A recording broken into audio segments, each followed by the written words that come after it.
In this video, we're going to talk about how when your woman goes cold and you try to have this logical discussion about it, it just seems to make everything worse, and then she seems to just get annoyed, get upset, and just say everything's fine, and then she walks away and there's no connection, there's no unraveling of the situation, and you're just kind of left wondering and confused as to what's going on. And the reason that this happens is most of the time, guys, you know, we're fixers. We like to think about how to fix things. We come through a logical sequential process of if we do this, then this, then this, then this. And so when we look at our woman, we think, oh, she's got a problem, let's get in there and fix it. We have this tendency, because we care about her and we love her, that how can we help her feel better about the situation? The problem is that most of the time, guys can't go in there and actually do it properly. What they end up doing is they try to fix the problem, and from her perspective, it doesn't work out very well. From her perspective, it seems like you don't care, even though it's the opposite of how you're acting and what you want. And even though she sees that you're trying, it just annoys her even more, and it tends to make her shut down and shut up. So we could talk about all the different reasons why this could happen, but in this video, we're going to focus on specifically when she feels that you did something wrong and why she clams up and it doesn't turn around. My name is Baxter, and I help guys in betrayal situations. The process of being with a woman for 50 years or a woman that you're dating is pretty much the same. For us, it's just science. Because we know the patterns, we know the solutions. It's not that complicated. You have to make a commitment for yourself. That's what it means to be in Soul Seducer program. That's what it means to work with me directly. So that you can learn to handle your emotions, so you can learn to see right into a woman's soul and seduce her from within, to create this garden that she can actually thrive in. We'll get you to that place where you make the right decision for you and your children. So when your woman gets upset with you and she says something is off, like say you didn't take out the trash, there's something simple like that, or maybe you didn't load the dishwasher the proper way. I don't know why that is such an issue, but for a lot of women, loading the dishwasher a very particular way is paramount. And so when this happens and she brings this up and she has this attitude, and then you come in and then you say, well, I did it because of this, and hey, I'm trying to do these things. So both of these things, both of these statements here, are one, we're trying to correct the record, or we get defensive. It's seen as coming off as defensive. We feel like if we can explain how we did it, then she'll be like, oh, okay, well, that makes sense. Okay, well, I appreciate it. But that never happens, does it? She just seems to get more annoyed when you try to explain why you did it. And so if you really think about why you're trying to explain it, you're really looking to get off the hook, essentially. Oftentimes, men get in this situation with their wives with a lot of emotionality where the guy doesn't feel comfortable being in an emotional space. Most guys do not. It's a lot easier for a guy to just sit in the place of logical, if this, then that, and go into this logical sequence of how to fix things or how to turn things around. And he does that with himself all the time, right? You're always thinking about what's the next move? How do I fix this? How do I solve this problem? And if you watch yourself, and if you watch your thinking right now, heck, the only reason you're watching this video is because you're trying to figure something out. As I said earlier, men are fixers, and we tend to try to fix everything in our lives. That's what the masculine does. We try to fix things. We try to change the environment. We try to bring order out of chaos around us. You said, well, she wants me to do something different, so I'll do something different. For the woman, for the feminine, she's not looking for just the behavior to change. She's looking for the underlying thinking and the underlying way of showing up to change. So in other words, if the dishwasher isn't done right, and she says, hey, the dishes need to go this way, in her mind, she's not thinking, hey, you fucked up the dishwasher, just do it right. What she's really looking for is not necessarily the behavior change, although that will happen as a result of what I'm going to tell you. What she's looking for is a pivot in the way that you see yourself in the situation surrounding her. So if you don't get the dishes in the dishwasher right, what she's seeing is, hey, he's not looking into my world and seeing how this actually adds more to my plate, how this adds into an already overwhelmed situation where I'm already overwhelmed with the kids or other housework or whatever emotional state I'm happening to have. And because he doesn't care about that, he doesn't care about me. And you're like, holy shit, really that far into it, that deep into it? Like, yeah, that's how she approaches it. For her, this is just automatic. She's not trying to orchestrate some crazy complicated thing. This is just how the feminine brain works around this.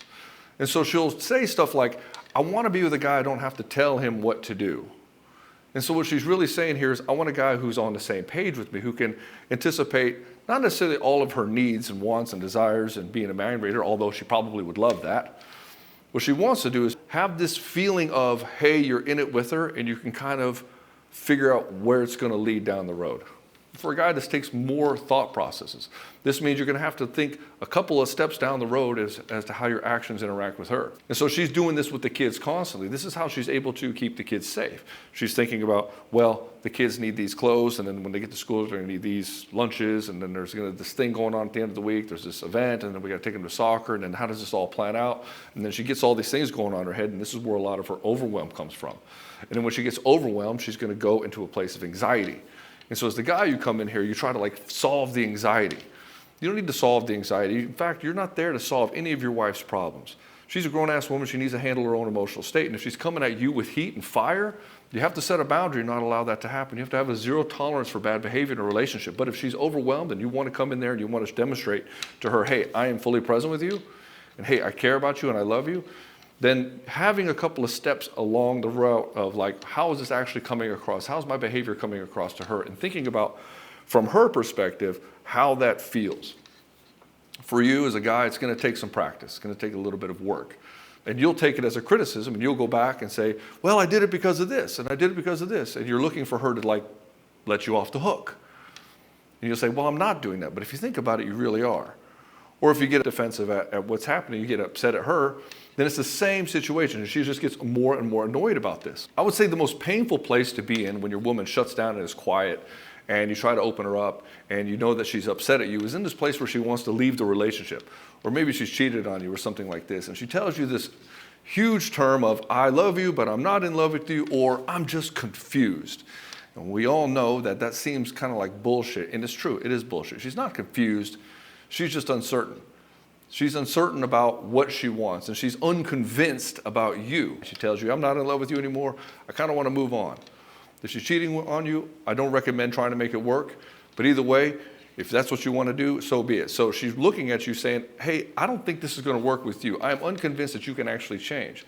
And so for what most guys do in this situation is they double down on these actions. How do I be a different kind of guy? I have to demonstrate that I'm a different guy by just coming in there, doing more dishes, handling the kids, making the food, and take everything off of her plate because she's overwhelmed. She's been telling me she's overwhelmed for years. And the thing is that now you just took over everything. You didn't actually be there present with her and anticipate and see what's going on with her. You're like, well, how can I do that? She's completely shut down. Yeah, she'll do that in this situation. She'll shut that down. But you notice that she won't be 100% consistent on it. She'll be hot and cold. And so the measure of your consistency with her is going to be the measure of your ability to stay consistent within yourself. And so it's going to take time. It's going to take time and consistency to turn this around. So she says, I'm confused, which means I'm unconvinced that you've actually changed. And this is why having these conversations with her about the relationship and why she's wanting to leave you or why she's banging somebody else doesn't really get anywhere. Because all that is, we're just talking about things. And you're going to notice that women don't really care so much about you talking. They care more about the pivot. What changes within you? How do you process things differently from a core root of how you are operating in the world? In other words, I can be this guy who goes out there and changes a lot of behaviors, but I can still be the old guy just with new habits. I have to become the new guy that anticipates why these habits are required and why they need to happen for myself and for my family. This is what she's looking for. She doesn't want this guy who's surface level change. She needs somebody who's fundamentally shifted on the inside. Now, ironically, when guys come through the Broken Badass or the Soul Seducer program, they do this, and they do it very rapidly. But again, ironically, when this happens, she's not always happy with it because the guy starts standing in his power. And oftentimes, a woman in this relationship, she doesn't want to have a healthy relationship. She just likes the power and control. So when the guy gets a handle of himself, he starts leading the family, it causes more collisions. It causes a lot more strife in a relationship because the guy is actually rising up into who he should have been to begin with. And so again, it's going to create this new narrative. But what she's looking for is this pivot. Sometimes she doesn't want the pivot. She thinks she wants to pivot, but she doesn't really want it. When it actually happens, the guy's like, well, if I want to save my marriage, how do I create this with a certain way so I don't spin everything out of control? Well, sometimes it's going to happen. A lot of people are going to tell you, you can save your marriage or you can save any kind of relationship if you behave or act or say a certain set of rules or behaviors or no cold or no contact or maybe be bulletproof or maybe use a scrambler or some crazy stuff like this. That's just not the game. The game is to get you into your own power and get you to change. If you change, you'll know exactly what's good for you. You'll know exactly what's good for your family. You know exactly what's good for your kids. Now the question is on her. Does she want to grow into rising with you? that's a totally different game on her end. And that requires a level of personal responsibility that most women are not going to require for themselves. And so that leads into the third point, which is presence isn't persuasion. Being present with your woman is not trying to convince her of anything. It's actually just being present with her. Present with her just like I'm present with you. I'm looking you in the eye. I'm talking to you and you're hearing what I'm saying. Hopefully you're not distracted doing something else while you're listening to this, because these are incredibly important words for you. If you happen to be watching this video, obviously something's going on with your relationship. You probably should be focusing. And so the game of presence means fully on present. Most guys cannot be present. They're not present with anything. They're caught up in their head and this narrative and this dialogue. What do I need to say next? What do I got to do to make this woman like me? What do I got to do to get this woman's approval? How do I not rock the boat? How do I just avoid the situation? How do I make her happy? How do I make her want to have sex with me? And he's not actually present with her because he's got too much shit going on in his head. And so what she wants is this presence. The side effect of presence is exposure. You're going to see a lot of stuff going on with her, and she's going to get exposed. She wants the exposure. She wants to feel fully heard, seen, and understood. But at the same time, it's scary because it might not be accepted. So you'll see her recoil. You'll see her push back. And then you, being present, you noticing this, are there to create a accepting and lovable environment so that her expression can be fully accepted. This creates a level of safety within her that she's not experienced. And then it's up to her to decide if she wants to step into that. A lot of people won't. A lot of people, once being exposed, they'll shy away. They don't want to see it. I mean, just look at yourself. You probably don't even like seeing yourself on camera or even hearing your own voice on the phone. That is the level of exposure against yourself. Like, can I actually be loving towards myself? Can I actually accept who I am? Most people do not want to be exposed. Most people want to hide. And because of this, they cannot have healthy, intimate relationships. And so again, the third point is presence is not persuasion. I'm not here to do some sort of tactic to make my wife like me. I'm not here to do some sort of thing to make my wife want to sleep with me. If you're doing this in your game, if you're doing this in your presence with your woman or anybody, if you're dating or whatever, you're trying to do these tactics, just realize you're going to get that coming back at you. You're going to get somebody else who's leveraging a lot of tactics and masking behavior in order to get what she wants as well. And then you wonder why your two people who are putting on a mask are not compatible. For you, presence means exposure of yourself, allowing yourself to be there present with her and see her fully for who she is and not be judgmental. Now, just because you see it and you accept her doesn't mean you accept certain behaviors in your life. That's different. Loving somebody for where they're at and accepting certain behaviors are two different things. And so that comes into the game of boundaries, which is beyond the purview of this video. If you would like to learn how to do more of this, watch more of these videos. In fact, if you want to be notified every time one of these comes up, hit subscribe. If this has been valuable to you, definitely hit subscribe, hit the likes up button. Hit the likes up thumb button. And brother, I'll see you in the next video.